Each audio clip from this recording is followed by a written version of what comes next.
Oh. Yan ang unang solusyon guys sa king move guys. Oh.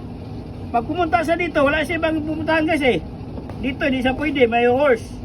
Ayan talaga yung mga punta niya guys, walang iba guys. Oh. Chick bishop guys, oh, mati oh. Oh. Hindi man siya makaharang guys, harangan niya. Open guys oh. Open. Ayan ang una guys. Ito pangalawa naman guys, mati yan guys oh. Chick bishop, mati bishop. Oh. Ito naman guys. Kung kakainin niya itong rook guys, ayun libre oh. Bakit hindi ko kakainin yung rook? Yan guys, libre yan guys oh. Oh. O walang mati. O di last move na lang ng puti guys. Oh, ito guys oh. Castling queen side guys.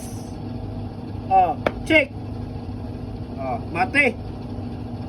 Oh, saan na? Oh, sabi, oh, bakit ano no? Meron mang castling sa queen side. Yan ang solusyon guys. Oh. Please share, like and follow. Thank you. Okay.